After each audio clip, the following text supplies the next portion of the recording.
5 of the best Pilates stretches and moves for if you've just done a run. If you're new to my channel, I've been teaching Pilates for around 20 years. Well, I'm also pretty new to YouTube, and if you have just started following me, I'd really love it if you could send me a comment. I'd love to get to know some of you. As I record this, we are days away from the London Marathon, so I thought what better way to mark this than doing 5 of my favourite Pilates moves and stretches for after running. Things to just restore a little bit of equilibrium in your body before you sit down with a well-earned cup of tea or maybe something stronger. We're going to get started seated with a roll down. I know from experience that lots of runners don't necessarily like sitting in this position. So if you're currently sitting like this thinking, I can't get anywhere near to my toes, don't worry, you're not alone.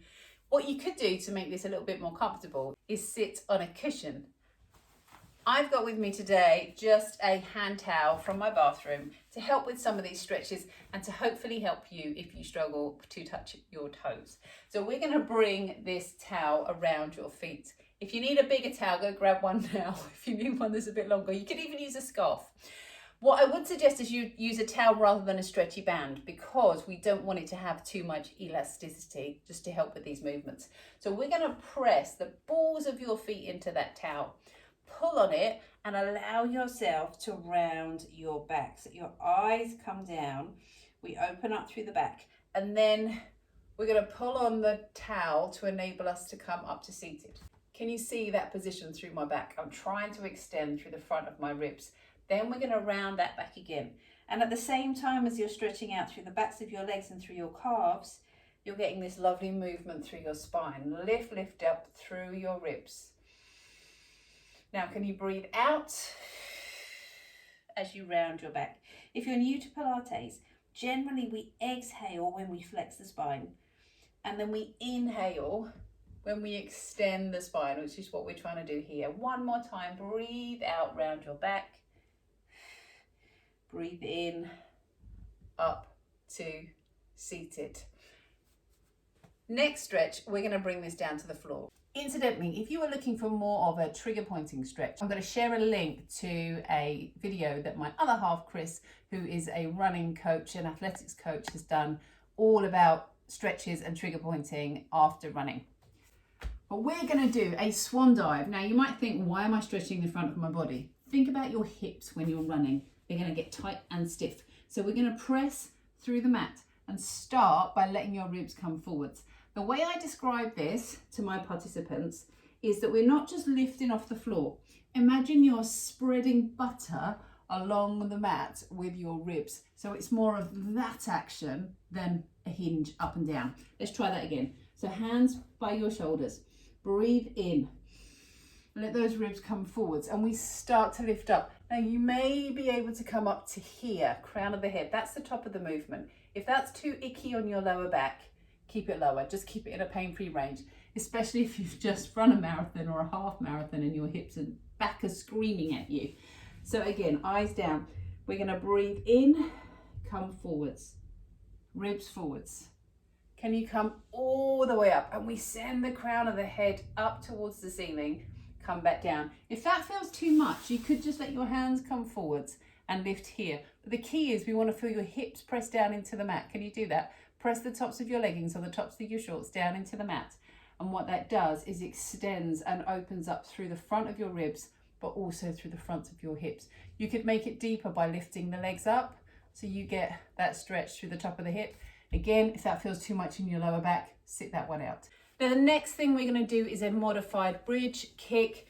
This comes in the mat work in Pilates. It also comes on the reformer. But what I'd like us to do is take the towel and we're going to roll it up. Doesn't need to be neat and tidy. We want to put it underneath your hips. So we come down to the floor.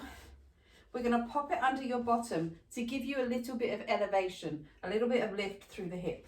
And then bring your leg up in towards you. So you're going to curl your toe in towards you. If that feels too much, by all means do it with a bent knee. It's more about this action at the hip that we're after.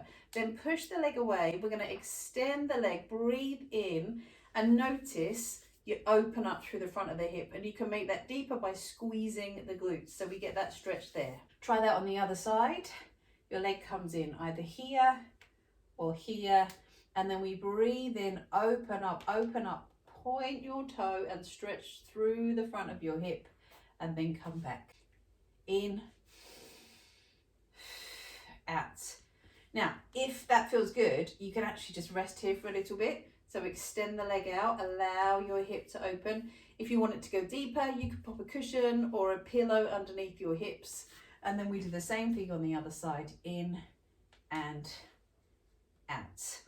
Just to show you, this actually comes from the shoulder bridge, where you would be here and you would let the leg come down like that. If I show you on the other side, like that. That just gives you a really lovely stretch through your hip. But I'm going to guess if you've done quite a long run, this might feel quite hard to hold.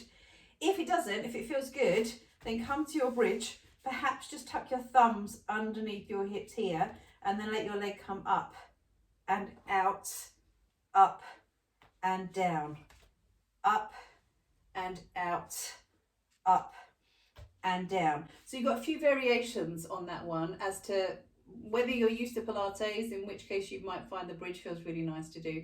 If you're not so used to Pilates and you're a little bit tight, you could just do that one with something under your hips to help with the movement. Next up, we're still down on the floor. We're doing a modified leg circle.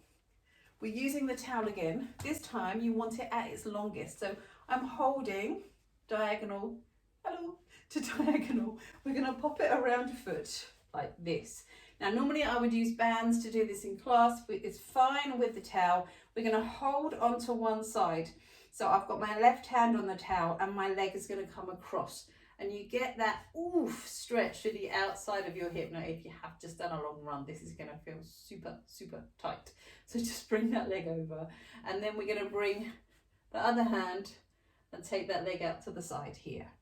So we come in, press this hand down to the floor. Keep that knee nice and still. Breathe out, we come over.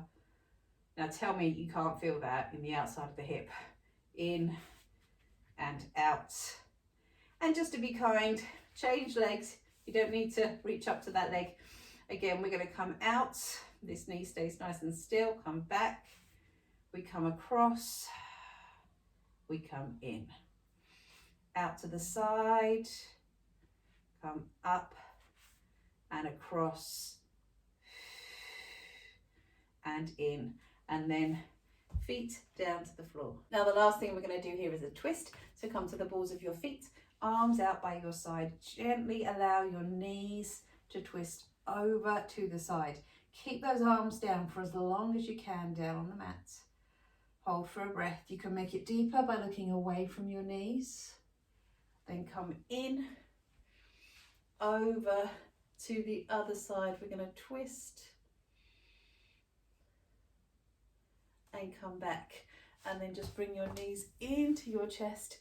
If you feel you can, this is a little bonus one. Hands to the insides of your feet and just let your knees come down to the floor and stretch out and hold this as long as you want to. It feels so nice.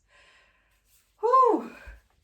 Let me know how you got on with that. And if you have just run a marathon or a half marathon, let me know. Which one did you do? Where did you do it? How did you get on? I want to know from you how you did. And congratulations. Enjoy your well-earned cup of tea and a biscuit.